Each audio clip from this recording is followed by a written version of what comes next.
This September, the biggest stars are on Dave. Gwyneth Paltrow, George Clooney, Terry Hatcher, Dr. Phil, Charlie Sheen, and Jennifer Lopez. Monday, it's an all-new Labor Day Late Show. Now your local news.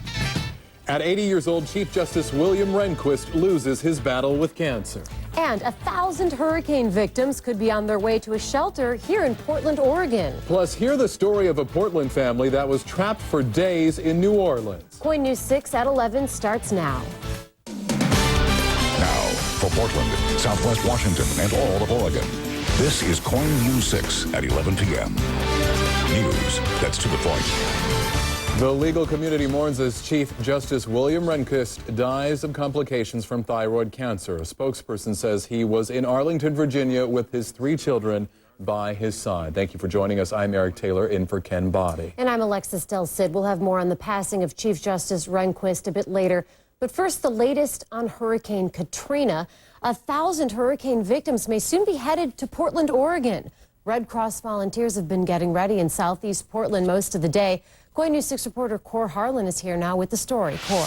Well, Alexis and Eric, school district maintenance people work to resurrect plumbing and electricity in a building that's been boarded up for more than 2 decades now. Red Cross, meanwhile, began work this afternoon to make the abandoned school, Washington Monroe, home for up to 1,000 people displaced by the flooding in the Gulf Coast. James Walker spent a better part of his Saturday afternoon flopping open cots on the gym floor at the old Washington Monroe High School.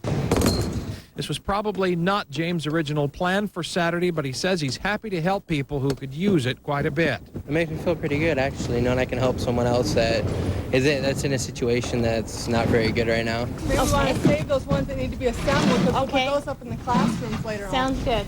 Volunteers unloaded 3 semi-trailers full of Red Cross supplies. A separate trailer from Nike contained 1,000 pair of shoes for people when they get here.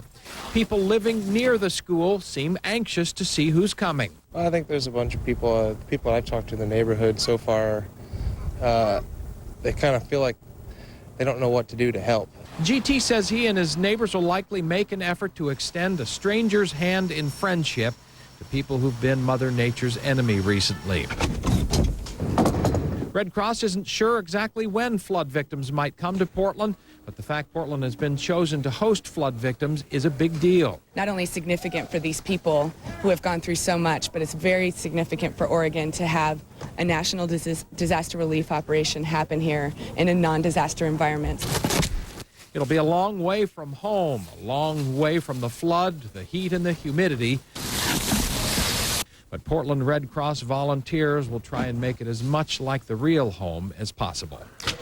Now, Washington Monroe High School may not actually handle all of the people needing shelter, according to the Red Cross, and depending on the number actually coming to Oregon, Red Cross